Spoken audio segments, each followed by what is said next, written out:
Hi, it's Miss Julia from the Fauquier Public Library.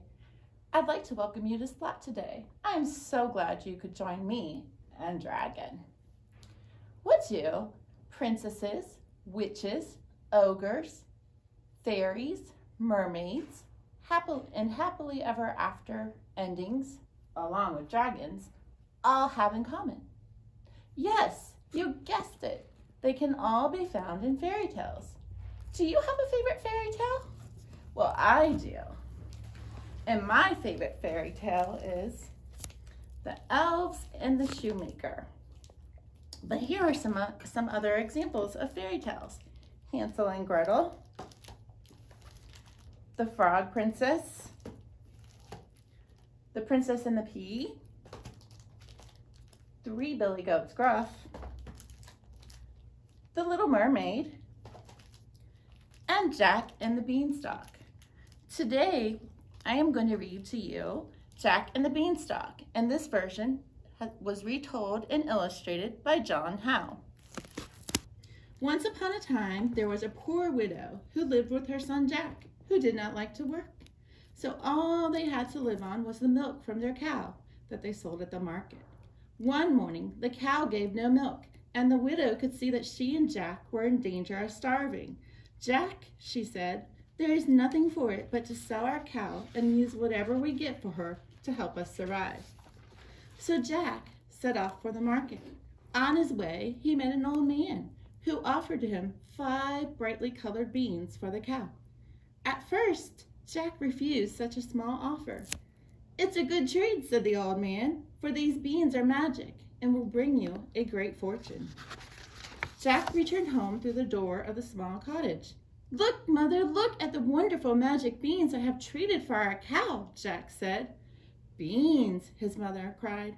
"Oh, Jack, there is no such thing as magic. You have ruined us."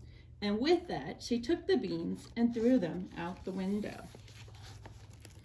When Jack woke the next morning, he looked from his window and saw that the beans that his mother had thrown out the window had taken root into a huge beanstalk that rose up into the clouds. So he ran from his house, took hold of the grapevine, and up into the sky he went. At long last, he reached the top and a long, broad road that led directly to a great stone castle. Curious, Jack walked to the castle, and there at its portal he met a very big woman with a very big porridge pot in her hand. Jack was hungry, and seeing the porridge pot asked, "Please, lady, could you give me some breakfast?"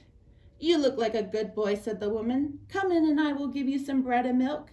But you must be careful, my lad, for if my husband, the giant, comes home and sees you, he'll eat you up in a second. There is nothing he likes better to eat than human flesh." Jack had just finished his meal when the castle began to tremble and shake. Thump, thump, thump. The giant was approaching. "Quick!" cried the giant's wife, "hide here." And she popped Jack into the unlit oven just as the giant came in. "Wife," the giant rumbled, "what is it I smell?" "Fee, fi, fo, fum, I smell the blood of an Englishman. Be he alive or be he dead, I'll grind his bones to make my bread." "Nonsense," his wife replied. "You must smell the stew I've cooked for you. There is no one here. Come, sit and eat." When he was finished, he called out, "Bring me my hen." The giant's wife brought him a plump hen, and the giant commanded, "Lay." As Jack peeked out from the oven, he saw the hen lay a golden egg. When Jack saw that the giant was asleep, he crept from the oven, seized the hen, and ran out of the castle. He ran to the beanstalk and slithered down to safety. One day, Jack felt a great longing to climb the beanstalk once again. Jack climbed the mighty vine and presented himself at the giant's castle. "Go away," said the giant's wife. "Aren't you the boy who came here before? My eyes are not what they once were, but I think I recognize you. My husband was furious at the loss of his hen." "Well, ma'am, if you let me in and feed me, I can tell you something about all of that." The giant's wife was curious about what Jack might say, so she let him in and gave him some bread and cheese. Jack had scarcely tasted a mouthful of his food when thump, thump, thump, they heard the giant's footsteps. As quick as a wink, Jack once again hid in the oven. In came the giant, and for the second time he bellowed, "Fee-fi-fo-fum! I smell the blood of an Englishman. Be he alive or be he dead, I'll grind his bones to make my bread." "Hush now, dear," said the giant's wife. "I believe what you smell are the 3 cows I roasted as a snack for you. Come, sit and eat." The giant did as he was bid, and after he had eaten, he said, "Bring me my gold." His wife brought him 3 bags of gold. The giant counted his gold pieces until his eyes shut. Jack crept from the oven, seized a bag of gold, and staggered to the beanstalk, and soon was home. For the next 3 years, Jack and his mother lived on the gold that he had taken from the giant's castle. At the end of that time, the coins were almost gone, and Jack was anxious to visit the giant's castle once more. After he had climbed the beanstalk, he hid outside the castle door until the woman came outside to hang out her wash. Just as the door was about to shut, Jack darted from his hiding place and scampered into the kitchen. Jack hid in the oven once again, and it was not long before the giant and his wife entered the kitchen. "Wife, what is that smell?" demanded the giant. "Fee-fi-fo-fum! I smell the blood oven." But before he could finish, his wife interrupted him. "Do not fret, my dear. No one is here. I do not smell anything. You must have a cold. Come, sit and eat." The giant grumbled, but he did as he was bid. After he had eaten, he ordered his wife to bring him his harp. Jack crept from the oven and saw a beautiful harp on the table. When the giant commanded "play," the harp began to play and sing music without anyone touching it. This beautiful music entranced the giant quickly, lulling him to sleep. As soon as he thought it was safe, Jack slipped from the oven, seized the harp, and began to run towards the beanstalk. But the harp sang out loudly, "Help me, master! I am being stolen away!" The giant gave a great roar and jumped from the table. "Come back, you villain!" the giant thundered as he chased after Jack. "It was you who stole my hen and my gold. You will not steal my harp. I'll eat you up." Jack reached the beanstalk and slid down quickly. He could hear the giant climbing slowly down after him. "Quick, mother, bring me an axe," Jack called as he saw the giant's foot break through the clouds. There was no time to spare. The giant was coming closer and closer. Jack took the axe and chopped and chopped. The beanstalk finally came crashing to the ground, bringing the giant with it. The hen continued to lay golden eggs, and the harp sang lovely songs for Jack and his mother. He married a beautiful princess, never again thought about the magic beanstalk, and all lived happily ever after. Now let's see if we can create some magic of our own with some beans. The experiment we're going to do today is called magic beans, magic jumping beans. So to complete this experiment, you need a glass jar and a clear carbonated soda, along with some dried beans. So the first thing I'm going to do is I'm going to pour some soda into this jar very carefully.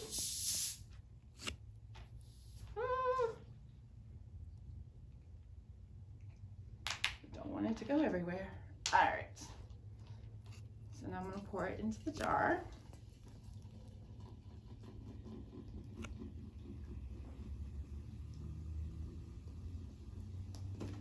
Takes a little while.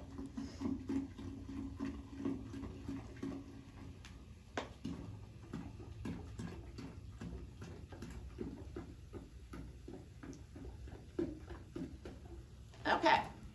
Now at home, you do not have to use a jar as big as mine. You can use a smaller jar, and you can also just use a can of soda. I'm just using a larger jar so you guys can see it all better. All right, so now I'm going to pour some beans into my jar.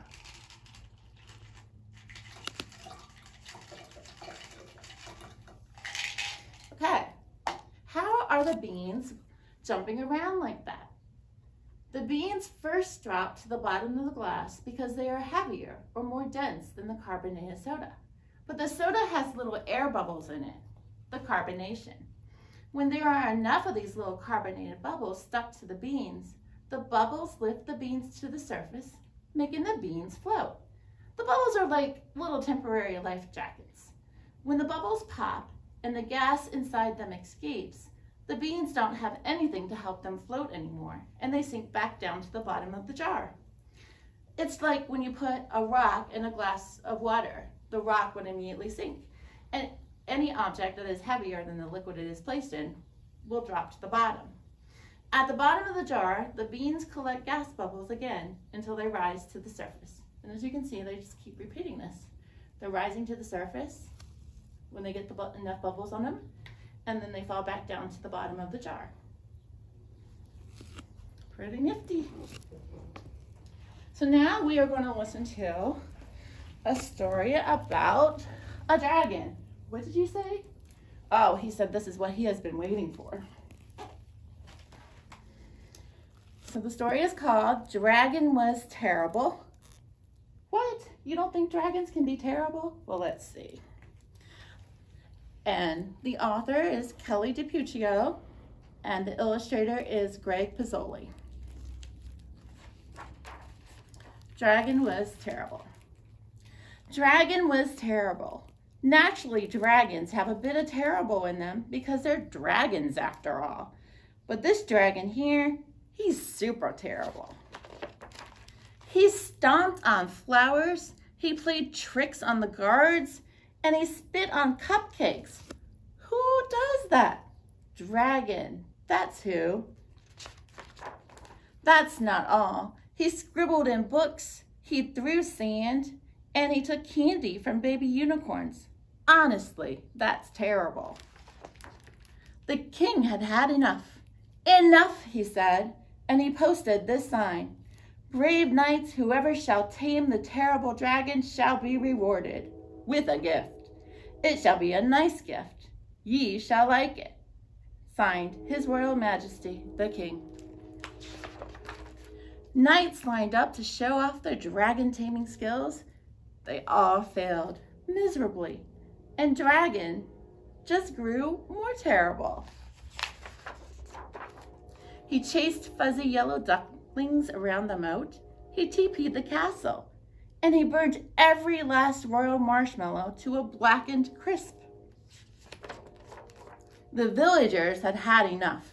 Enough, they said, and they posted this sign. Brave people, whoever shall tame the terrible dragon shall be rewarded with a gift from the king. It shall be a nice gift, we hope. You shall like it. Perhaps. His Royal Majesty, the King. Ordinary blokes and lassies lined up to try their hand at taming the dragon. They all failed, embarrassingly so. And just when you thought it wasn't possible, Dragon grew even more terrible. He popped birthday balloons. He drew funny faces on the drawbridge, and he burped in church loudly. Honestly, that's terrible and rude. A boy wearing a feathered cap and a look of determination had had enough. Only he didn't say enough like you thought he would. Instead, he sketched a story. The next day, Dragon followed a trail of marshmallows to a shady tree where the boy was reading. The boy spied the dragon out of the corner of his eye and began to read aloud in a booming voice. And then the brave dragon swooped in to save the princess, he said. Dragon stopped in his tracks. But the terrible knight pulled out his wicked sword. Dragon pretended not to listen. The brave dragon roared, and the fraidy cat knight trembled in his boots. Dragon pretended to walk away. A crowd began to gather, and Dragon took cover in a tree. The boy continued reading page after page after page until snap, crash, dragon landed on the ground with a terrible thud. The crowd gasped, the dragon roared. The clever boy didn't flinch. He reached out a hand to the dragon and said, "Would you like to hear how the story ends?" And just when you thought it wasn't possible, Dragon smiled, and he took a seat beneath the tree with the other children. Honestly, that's adorable. The king cheered, the villagers cheered, the baby unicorn and fuzzy ducklings cheered the loudest of all. And at long last, the terrible dragon had been tamed. The end. Hey, wait, what about the reward?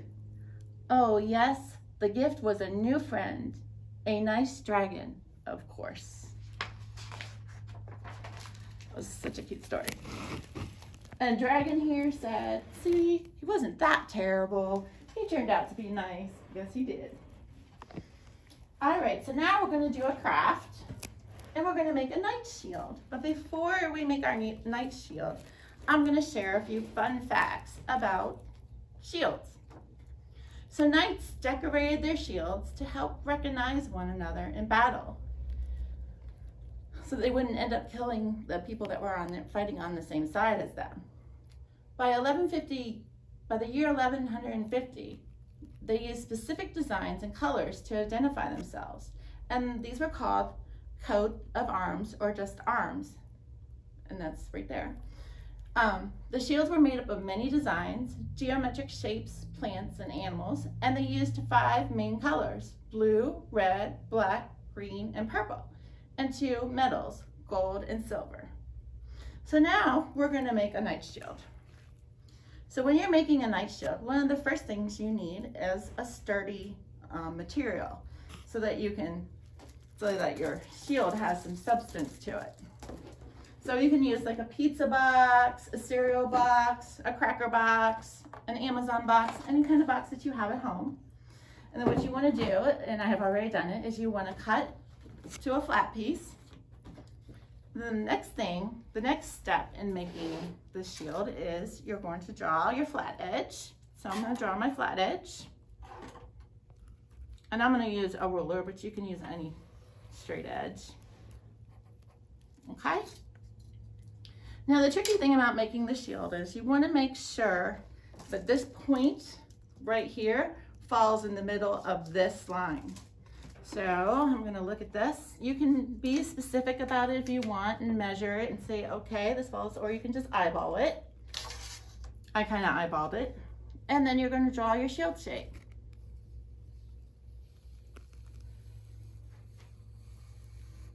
And I will show you guys mine just in a minute.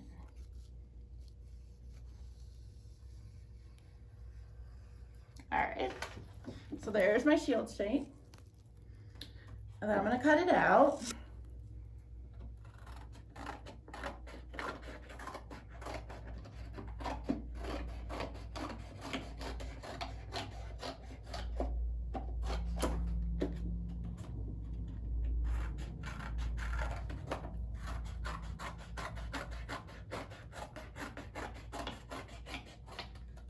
All right, so after cutting it out, you get to do the fun part. You get to decorate it.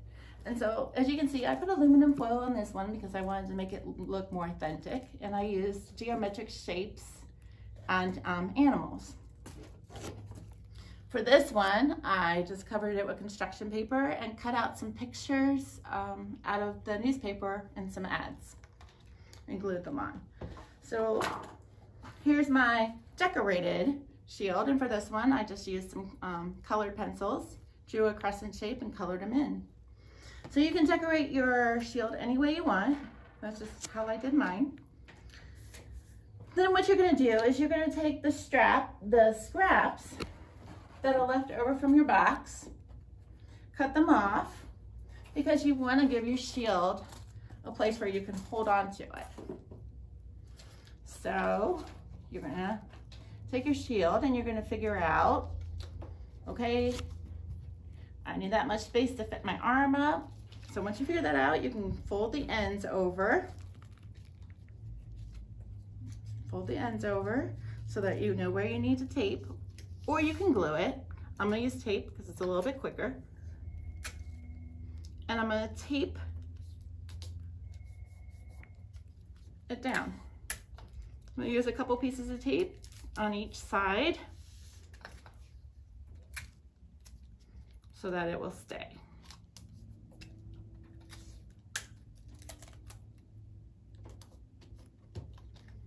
All right, and there is my shield. All right, so thank you so much for joining me today, and I hope that you had fun learning about fairy tales and hearing a story about a dragon. If you would like to read more fairy tales or books about dragons, or even knights, or learn about castles, the Fauquier Public Library has many books available for checkout. Some of these include Rapunzel, this is a book about dragons, Little Red Riding Hood, other dragon stories, There's No Such Thing as a Dragon. I have a book here about the life of a knight. That's just some examples of what we have available. So check them out. All right, well, thank you for joining me, and I can't wait to see you the next time. Bye.